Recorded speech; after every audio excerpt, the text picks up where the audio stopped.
তো ইমাম মাহদী আবার কখন আসবে? আমরা তো বুঝলাম ইমাম মাহদী আসবেন, তারপরে দাজ্জাল, তারপরে ঈসা আলাইহিস সালাম, তারপরে খেলাফত, এই তো। আর ইমাম মাহদী আবার কখন? আমাদের বুয়েটের মাহদী বের হয়, পাঞ্জাব থেকে মাহদী বের হয়, হ্যাঁ, বাংলাদেশের ওই কোনায় মাহদী বের হয়, সৌদি আরব থেকে ওই কোনা থেকে মাহদী বের হয়, হয় না? খুব ভালো করে মনে রাখবেন, যতক্ষণ এই বিশ্বে একটা মালহামা না হচ্ছে মাহদী আসছেন না। কথা ক্লিয়ার? এই বিশ্বে যতক্ষণ একটা মালহামা না হচ্ছে মাহদী আসছেন না। তিনি আসবেন ফাতিমা রাদিয়াল্লাহু আনহার বংশ থেকে। কার বংশ? তার আসল নাম মুহাম্মদ। কি নাম? তার নাক উঁচু, নাক একদম উঁচু, খাড়া, কপাল চওড়া, চেহারার গড়নটা আমাদের নবী সাল্লাল্লাহু আলাইহি ওয়াসাল্লাম। তার বাবার নাম হবে আব্দুল্লাহ, তার মায়ের নাম হবে আমিনা। তিনি দায়িত্ব নিতে চাইবেন না, তিনি দায়িত্ব নিতে চাইবেন না। তিনি দায়িত্ব না নেওয়ার জন্য মদিনা থেকে পালিয়ে মক্কায় চলে আসবেন। ভয়ে আমাকে দায়িত্ব দিও না, এই ভয়ে। ও তিনি আরবি ভাষায় কথা বলবেন, বাংলা ভাষায় না। এখনকার মাহাদিরা পাঞ্জাবি ভাষায়, বাংলা ভাষায় কথা বলবেন, ঠিক আছে?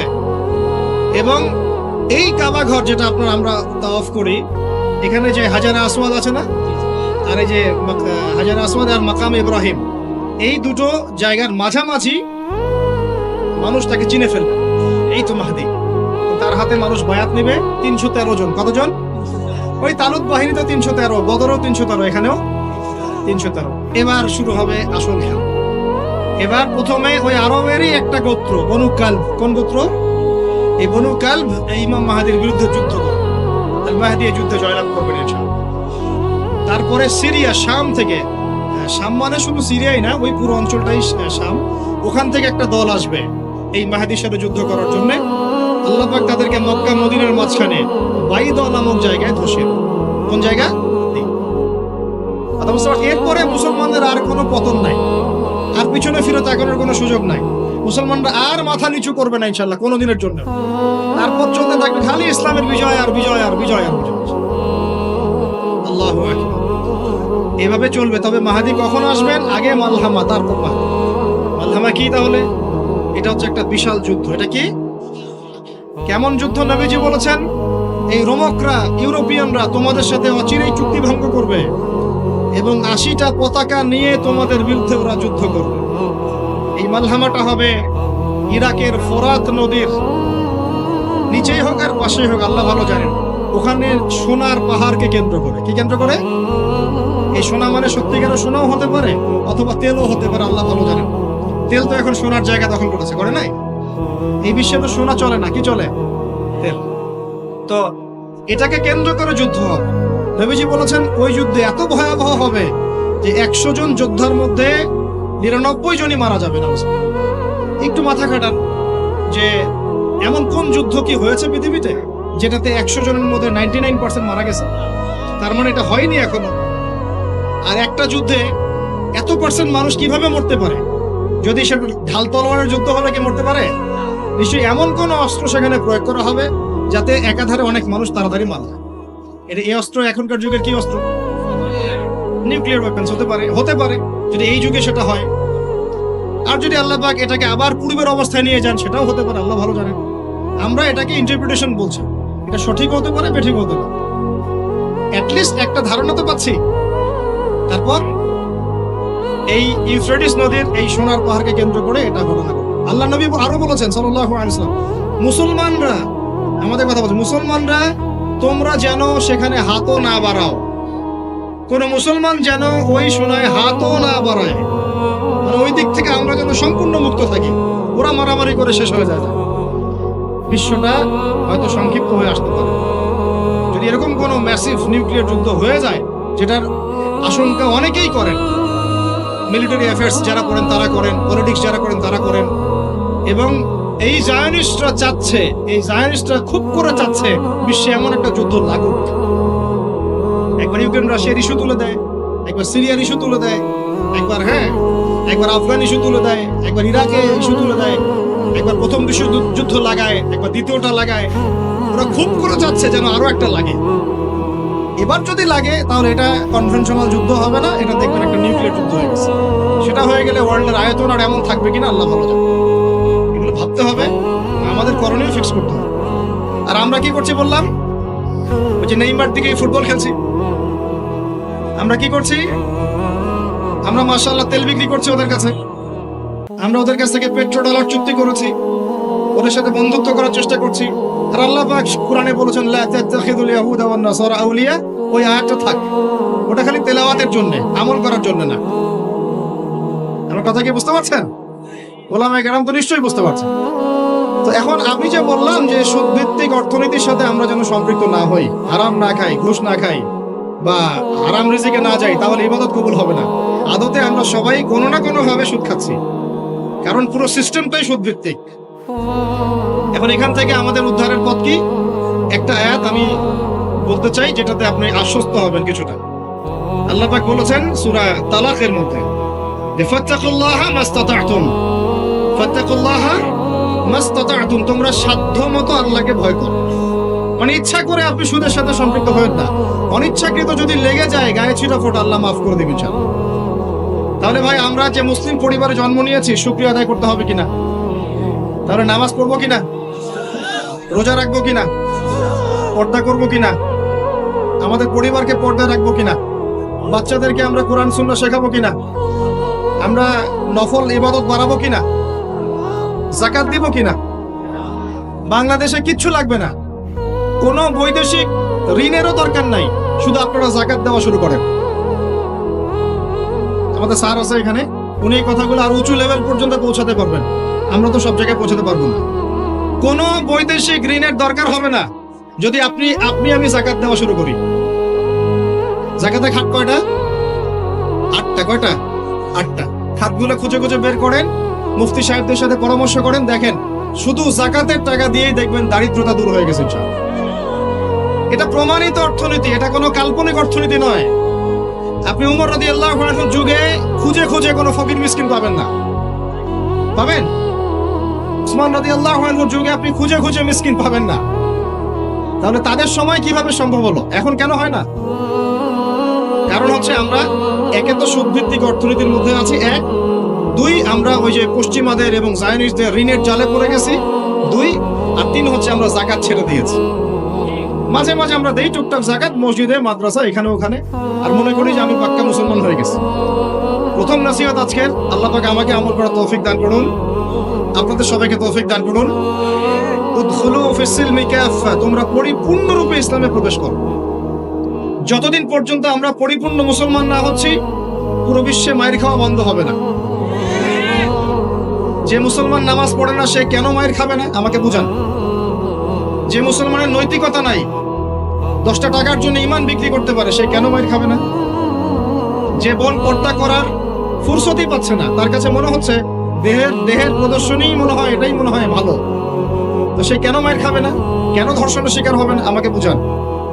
যখন আমরা হারাম খাচ্ছি, কিভাবে আমাদের দোয়া আরো সে আজিমে পৌঁছাবে আমাকে বুঝান।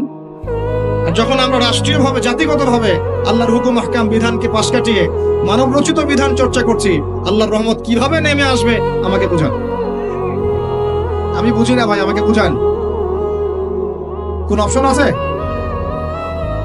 একটা বিষয় কান খুলে শুনে রাখেন, আসন্ন সময়গুলোতে এই বিশ্বে শুধুমাত্র ইসলাম থাকবে, আর কিচ্ছু থাকবে না। আল্লাহ পাক এমন একটা প্রজন্ম অচিরেই নিয়ে আসবেন যারা এই রকম ইসলাম পালন করবে না, যারা 100% ইসলাম পালন করবে ইনশাআল্লাহ। তারা পরিপূর্ণ মুসলমানও হবে, ইসলামও পরিপূর্ণরূপে পালন করবে, আল্লাহর পথে দাওয়াতি কাজও করবে, প্রয়োজন হলে জিহাদও শরীক হবে। তখন দেখবেন ইনশাআল্লাহ এমন একটা প্রজন্ম আসছে, ওই প্রজন্মের কাছে এই জায়নিস্টরা বলেন আর পশ্চিমারাই বলেন, কেউ পেরে উঠবে না ইনশাআল্লাহ। আমি খোলামেলা কথা বললাম, একদম এই প্রজন্ম সামনে আসছে ইনশাআল্লাহ। আল্লাহ নবী বলেছেন এমন একটা জাইশ আসবে, যে জাইশ ফালা নি'মাল আমিরু আমিরুহা ওয়ালা নি'মাল জাইশু যালিকাল জাইশ, কতই না উত্তম সেই বাহিনীর আমির আর কতই না উত্তম সেই সেনাবাহিনী। পৃথিবীর কোনো পরাশক্তি তাদের সাথে যুদ্ধ করে পারবে না। আস্তে আস্তে আস্তে আস্তে ওরা বাইতুল মুকাদ্দাস পর্যন্ত জয় করবে, কেউ ঠেকাতে পারবে। এখন বিশ্বের চিত্র দেখে কি আপনার এটা মনে হচ্ছে?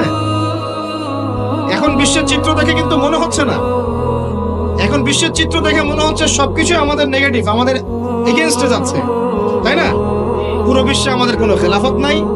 একটু বোঝেন, পুরো বিশ্বে আমাদের কোনো খেলাফা স্টেট নাই। খেলাফা স্টেট মানে কি? খেলাফা স্টেট মানে উমর রাদিয়াল্লাহু আনহুর মতো শাসন, আল্লাহর রাসূলের মতো শাসন, উসমান, আবু বকর, আলীর মতো শাসন রাদিয়াল্লাহু আনহুম আজমাইন। মানে যে স্টেটের মধ্যে আল্লাহ পাকের লস ছাড়া অন্য কোনো লস চলে না। হ্যাঁ, কোনটা চলে? যেটা আল্লাহ এবং তার রাসূলের আইনের অনুকূলে সেটা চলে, প্রতিকূলে কোনো কিছু চলে না। এটা খিলাফা স্টেট। সেখানে যে আমির বা যে নেতা, সে আল্লাহর কাছে জবাবদিহিতায় বাধ্য, জনগণের কাছে জবাবদিহিতায় বাধ্য না। আমার কথা বুঝতে পারছেন? সেখানে বেশিরভাগ মানুষ কি বললো সেটা বড় কথা না, আল্লাহ এবং তার রাসূল কি বললেন সেটা বড় কথা। মানে বেশিরভাগ মানুষ যদি বলে সুদ হালাল, তার মানে এই না যে হালাল হয়ে যাবে। বুঝতে পারছেন কথা? আর বেশিরভাগ মানুষ যদি বলে মদ হালাল, তার মানে এই না যে মদ হালাল হয়ে যাবে। মনে করে আপনি ভোটাভুটি দিচ্ছেন, ভোটাভুটি করছেন, এখানে বেশিরভাগ বললো যে মদ হালাল হোক, খাওয়া যাবে, ভালোই তো, বেপরদায় চললে ভালোই, আমরা মেয়েদেরকে দেখতে পারলাম, নাউজুবিল্লাহ। তারপরে সুদ হালাল হলে কি সমস্যা? সবাইকে আমরা খেলে কি সমস্যা? তো এখন বেশিরভাগ রায় এদিকে পড়লো, আর এই 10-5টা মুসলিম মিসকিন তারা বলছে না, এগুলো হারাম। খিলাফা স্টেট মানে হচ্ছে ওই 10 জন মানুষের রায় গ্রহণযোগ্য হবে, এই 100 জনেরটা হবে না। কথা বুঝতে পারছেন কি? পারছেন না? একটু শোরগোল করেন না, একটু মনোযোগ দেন। এখন পুরো বিশ্বে কি এমন কোন স্টেট আছে আপনার? আছে? কোথায় আছে? আবুধাবিতে, কাতারে, কুয়েতে? এই মাশাআল্লাহ, একটা কথা বলেছেন, খোরাসান এখানে ট্রাই করছে, কত বছর যুদ্ধ করলো? 20 বছর। আমরা দোয়া করি আল্লাহ পাক প্রত্যেক মুসলিম রাষ্ট্রের রাষ্ট্রপ্রধানদেরকে শক্তিশালী করুন এবং তাদেরকে ইসলাম বোঝার তৌফিক দান করুন, তাদেরকে আল্লাহ পাকের জমিনে আল্লাহর খলিফা হওয়ার তৌফিক দান করুন। দোয়া করতে কোনো সমস্যা? আল্লাহ পাক চাইলে আমাদের এই দেশটা এত উন্নত হবে, একদিন আমরা দেখবেন ইনশাআল্লাহ জাতিসংঘে ভেটো পাওয়ার দিব ইনশাআল্লাহ।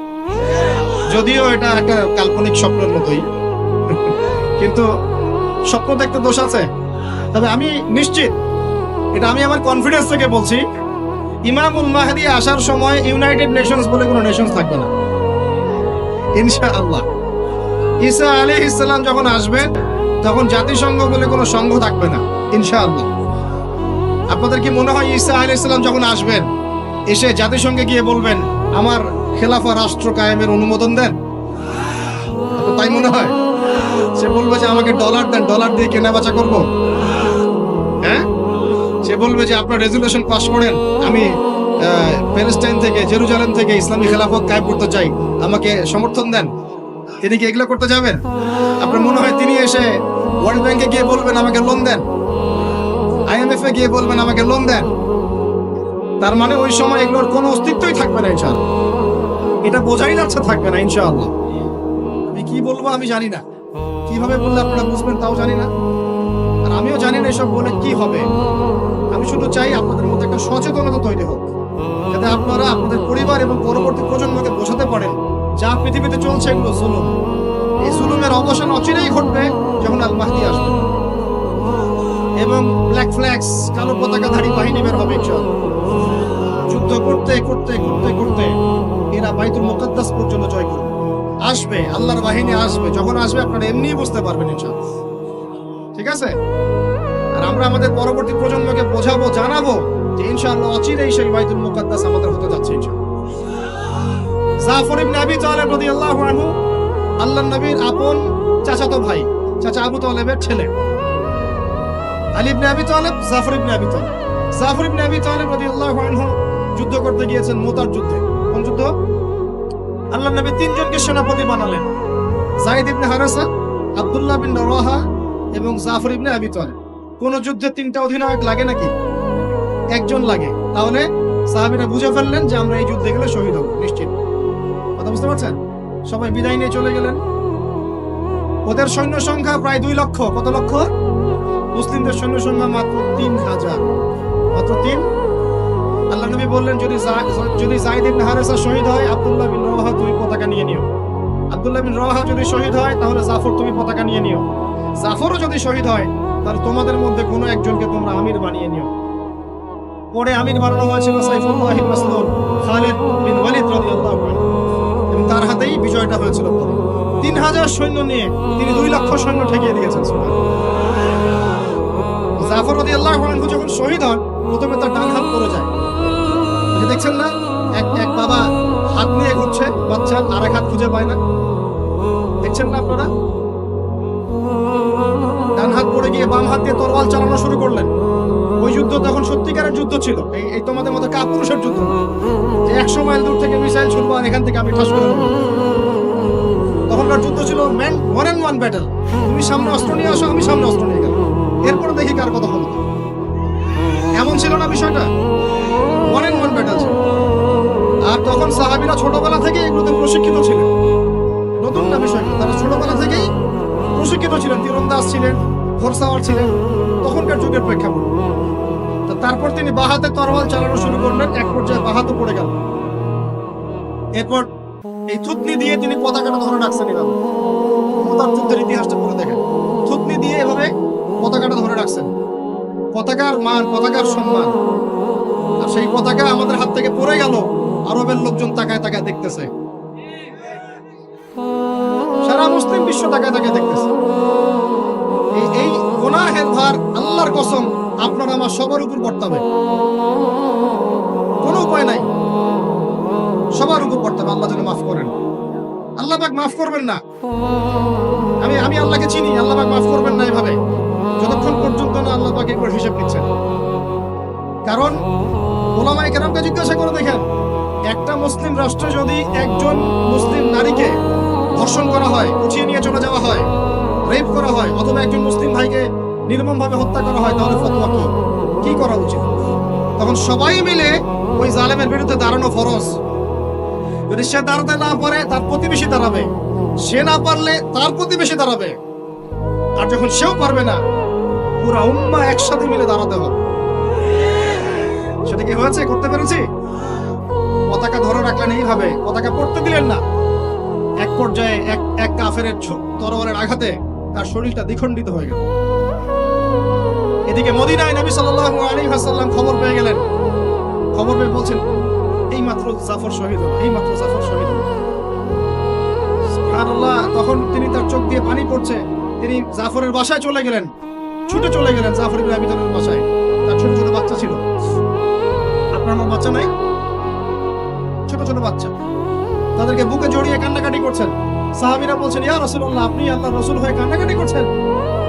নবীজি বলেন, এটা আল্লাহর রহমত, এটা আল্লাহর রহমত। যে কাঁদতে পারে না তার মন তো পাষাণ। জাফর শহীদ হয়ে গেছে। তারপরে তিনি হাসলেন, আমাদের নবী হেসে উঠলেন। সাহাবীরা বললেন যে, আপনি একটু আগে কাঁদলেন, এখন হেসে উঠলেন? নবীজি বললেন, এই মাত্র আমি দেখলাম যে জাফরকে দুজন ফেরেশতার মাধ্যমে আমার সামনে দিয়ে নিয়ে যাওয়া হলো। আমি দেখলাম জাফর জান্নাতে, আর দুই হাত, যে দুই কাটা হাত, এই দুই কাটা হাতের বদৌলতে আল্লাহ পাক তাকে জান্নাতে দুইটা পাখা দিয়েছে, সে জান্নাতে উড়ে বেড়াচ্ছে, ফল খাচ্ছে। এই দৃশ্য দেখে আমি হেসে উঠলাম। আমি এই জন্য বলছি, আমাদের শহীদরা মৃত নয়, আমাদের শহীদরা মৃত নয়। আমাদের এই মা, বোন, শিশু, নারী যাদেরকে মেরে ফেলা হয়েছে, কেউ মৃত নয়। ইনশাআল্লাহ তারা জীবিত আছে, এবং তারা এখন আল্লাহ পাককে কি বলছেন জানেন? তারা আল্লাহকে বলছেন, আল্লাহ আমাদেরকে আরেকবার ফিরিয়ে দাও, আরো একবার এদের বিরুদ্ধে যুদ্ধ করে যেন শহীদ হয়ে আসে। একজন শহীদ সাহাবীর মাকবারা থেকে যদি কেউ কোনো ঘাত পায়, মনে করে আল্লামা তারেক জামিল হুজুর গিয়েছেন মুয়াজ বিন জাবাল রাদিয়াল্লাহু আনহু কবরের সামনে, আপনি গিয়েছেন, মনে করেন এরকম অনেক মানুষই পেয়েছে, আপনি গিয়েছেন এমন একজন সাহাবীর কবরের সামনে যেখানে আপনি কিছু একটা ঘ্রাণ পাচ্ছেন, আপনি পাচ্ছেন, হয়তো আর 10 জন পাচ্ছে না, এই 5 জন পাচ্ছে, ওই 10 জন পাচ্ছে না, হতে পারে কি না? আল্লাহ পাকের কুদরত কারিশমা নাই? যে পাচ্ছে বলেই যে সে জান্নাতি, এমনও তো না। ব্যাপারটা কেমন না? ইমাম বুখারী রাহিমাহুল্লাহ ইন্তেকাল করেছেন, যখন তাকে দাফন করার পরে এত সুঘ্রাণ ছড়িয়েছে, মানুষ মাটি হাতে করে নিয়ে বাসায় আসতো, মিশকাম্বরে ঘ্রাণ বেরোচ্ছে কবর থেকে। এখনো বাংলাদেশেও বহু মানুষকে দেখা যায় যে 10 বছর আগে ইন্তেকাল করেছেন, এখনো লাশ অক্ষত আছে। এটা কি মিথ্যা কথা? এই কারিশমা গুলো নাই? তো মনে করেন একজন পেয়েছে, তো সে তার আবেগটা কিভাবে প্রকাশ করবে? সে কি বলবে যে আমি জাহান্নামের ঘ্রাণ পাচ্ছি? কি বলতে পারে? শব্দটা কি প্রয়োগ করতে পারে? ওরে বাপ রে বাপ, এটা নিয়ে যে শুরু করলো এক শ্রেণীর লামাসাবি, বেশিরভাগই লামাসাবি ছিল তারা মাযহাব মানে না, বাট শাইখ মানে অবশ্য। এটা আবার একটা পয়েন্ট আছে, কোনো মাযহাবই মানি না, আমি কোনো মাযহাবই মানি না, কিন্তু আমার শাইখকে মানি, আমার শাইখ যা বলবে তাই। আমার কথা রাগ করছেন? রাগ করেন না, এটা ভুল, এটা ভুল পথ, এটা একটা ভুল পথ। আপনি যদি মাযহাব না মানেন তাহলে আপনাকে মুজতাহিদ হতে হবে। একজন মুজতাহিদ, যে যার মাযহাব মানার দরকার নাই, সে কোরআন সুন্নাহ সব জ্ঞান জানে। আপনার তো মাযহাব মানার দরকারই নাই, আপনি তো মুজতাহিদ নিজেই। মাশাআল্লাহ, আমরা তখন আপনাকে মানব, কিন্তু আপনি তো মুজতাহিদ নন। বরং আপনি কোনো কোনো ক্ষেত্রে কোরআনও তেলাওয়াত করতে পারেন না, হাদিসের ইবারতও পড়তে পারেন না, আপনি কোনো ফিকহের মাসআলা দিতে পারবেন না। তাহলে তো আপনাকে কোনো ইমামের অনুসরণ করতেই হবে, এবং সেটা আপনি করছেন তো। মাশাআল্লাহ, আপনি শাইখকে ফলো করছেন, ওটা তো মাযহাব মানেই হলো, তাই না? আদতে যা হয়েছে, চার মাযহাবকে বাদ দিয়ে নতুন একটা মাযহাব চালু করলেন, আদতে কিন্তু এটা হলো। প্রতিষ্ঠিত মাযহাবগুলোকে বাদ দিয়ে নতুন একটা মাযহাব চালু করলেন, মাযহাবে জাকারিয়া, মাযহাবে রাজ্জাকিয়া, এরকম কিছু মাযহাব চালু করলেন, নতুন নতুন মাযহাব। এর বাইরে আপনি যাবেন। উনি যদি বলেন তালেবান খারাজি, আপনিও বলবেন তালেবান খারাজি। উনি যদি বলেন অমুক আদনানি গোষ্ঠী, আপনিও বলবেন সে আদনানি গোষ্ঠী। তাহলে আপনি তো আপনার শাইখের মুকাল্লিদ। আপনি কি যাচাই করতে পারেন আসলে কারা খারাজি, কারা এই, কারা সেই? আদতে লা মাযহাবি বলে কোনো শব্দ নাই। আমরা সবাই কোনো না কোনো মাযহাব ফলো করি। বাংলাদেশের সবচেয়ে বড় আলেমের একজনের নাম বলেন দেখি, বলেন একটা নায়কের নাম বলেন। মাশাআল্লাহ, কি বলেছেন? আব্দুল মালিক দামাত বারাকাতুহু আছে। মাশাআল্লাহ, হ্যাঁ মাশাআল্লাহ, ওনার মতো মুহাদ্দিস এই উপমহাদেশে খুব কমই আছে, ঠিক না বেঠিক? এবং উনি এত বড় মানুষ হওয়ার পরেও কি তিনি নিজে কোনো মাযহাব চালু করেছেন, নাকি তিনিও একটা মাযহাবকে ফলো করেন? এখন আপনি আমি তো কোরআনই পড়তে পারি না, হাদিসও বুঝি না, মাসলা মাসাইলও জানি না, ফিকহ বুঝি না, 2-3-4টা চটি বই পড়ে আপনি মুস্তাহিদ হয়ে গেলেন? মূলত এটা হয়ে গেল শায়েখ পূজা। কি হলো? আপনি কোনো শায়েখকে ফলো করেন, আমি আপনাকে দোষ দিচ্ছি না, নেগেটিভ বলছি না, কিন্তু আপনাকে লিবারাল থাকতে হবে, ওপেন মাইন্ডেড হতে হবে। এমন না যে সে যদি ভুল বলে সেটাই মেনে নেবেন। এখন মূল কথাটা আসেন, এই যে শুরু করলো ঘ্রাণ, জান্নাতের ঘ্রাণ পেয়েছে। আরে বাপ রে বাপ, জান্নাতের ঘ্রাণ দুনিয়া থেকে পাওয়া যায় না, এই সেই। তখন মনে হচ্ছিল যে আল্লাহ, এই মিডিয়াগুলোর চাইতে আমাদের বড় শত্রু মনে আর কেউ নাই। ঠিক আছে, নামাজের আপনাকে গুরুত্ব বুঝাচ্ছিলাম। যে কোনো মক্তবে হোক, মাদ্রাসায় হোক, ওলামা এখানে এগুলো বুঝান, আমাদেরকে শিখিয়েছেন ছোটবেলায়। যখন নামাজ পড়বা তখন প্রত্যেকটা সেন্টেন্স সুন্দর করে বলো যে ইয়্যাকা না'বুদু ওয়া ইয়্যাকা নাস্তাঈন, স্পষ্ট করে সুন্দর করে বলো, তাড়াহুড়া করো না।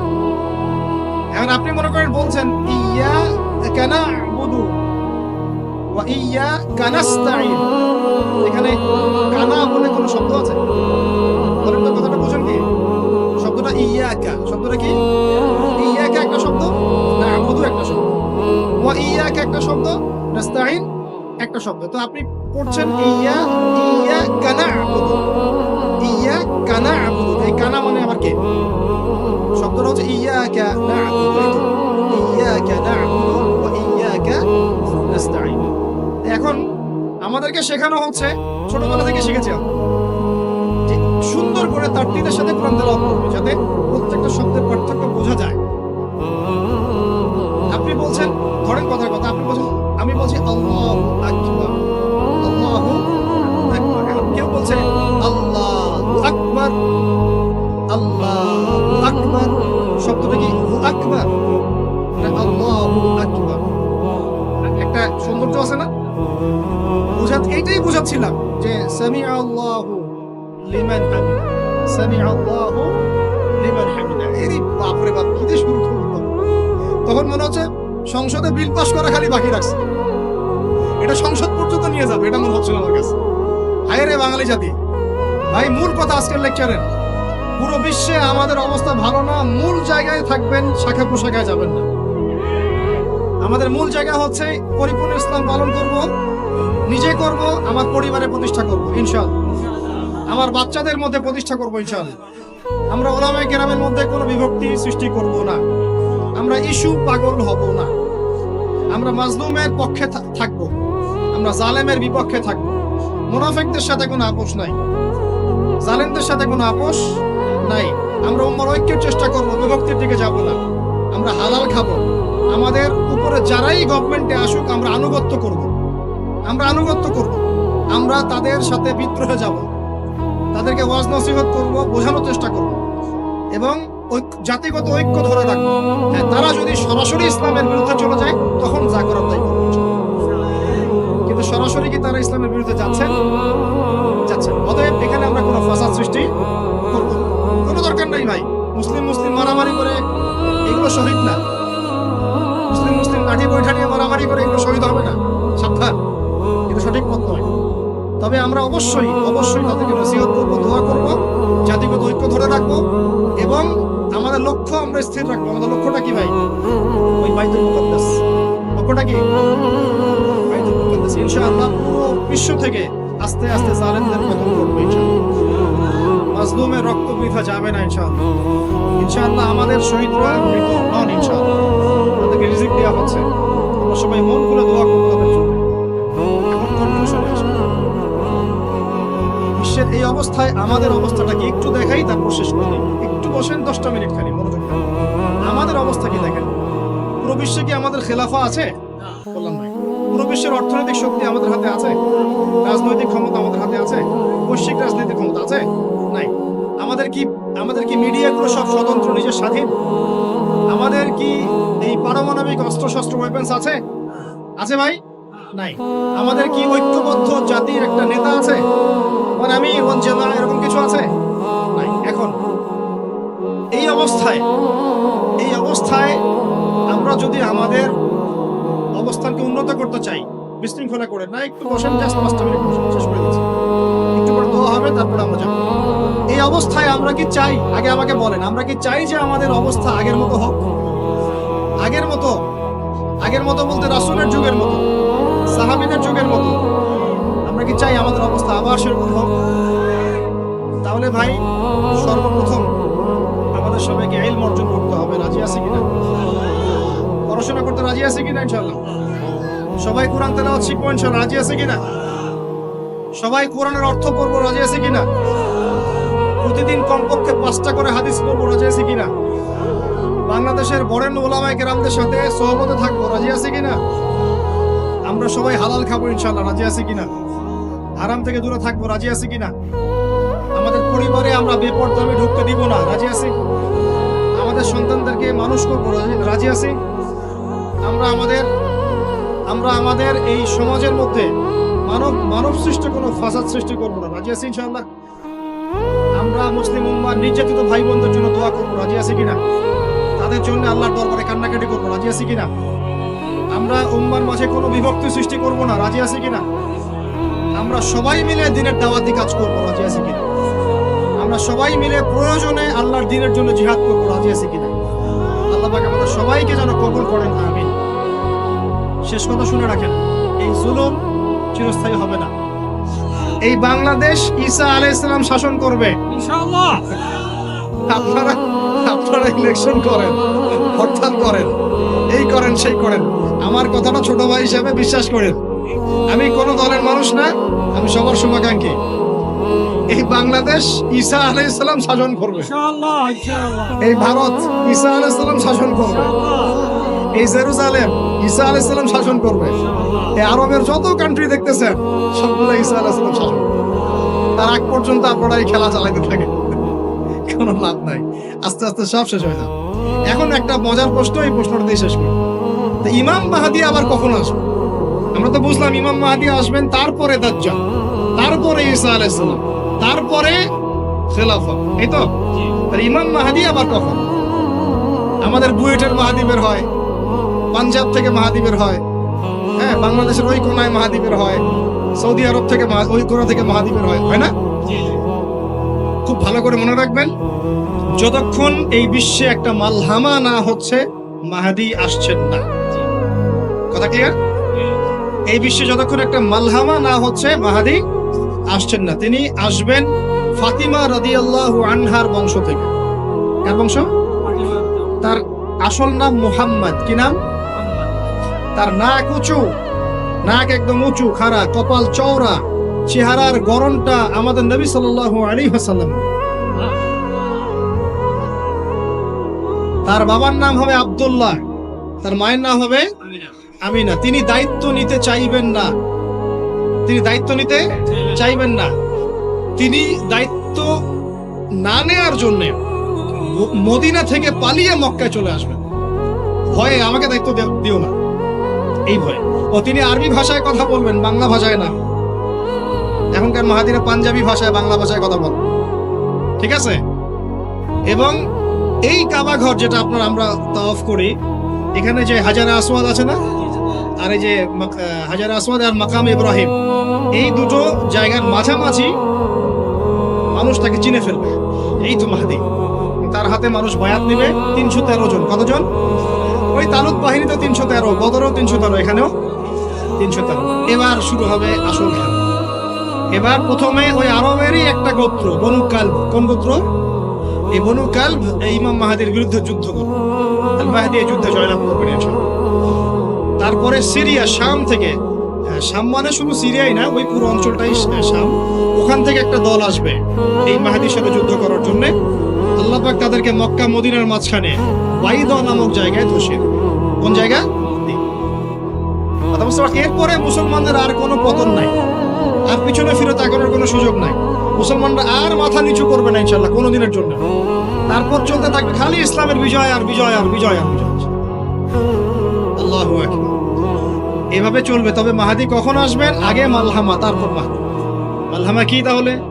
এটা হচ্ছে একটা বিশাল যুদ্ধ। এটা কি? কেমন যুদ্ধ? নবীজি বলেছেন, এই রোমকরা, ইউরোপিয়ানরা তোমাদের সাথে অচিরেই চুক্তি ভঙ্গ করবে এবং 80টা পতাকা নিয়ে তোমাদের বিরুদ্ধে ওরা যুদ্ধ করবে। এই মালহামাটা হবে ইরাকের ফোরাত নদীর নিচেই হোক আর পাশেই হোক, আল্লাহ ভালো জানেন। ওখানে সোনার পাহাড়কে কেন্দ্র করে। কি কেন্দ্র করে? এই সোনা মানে সত্যিকারের সোনাও হতে পারে, অথবা তেলও হতে পারে, আল্লাহ ভালো জানেন। তেল তো এখন সোনার জায়গা দখল করেছে, করে নাই? এই বিশ্বে তো সোনা চলে না, কি চলে? তেল।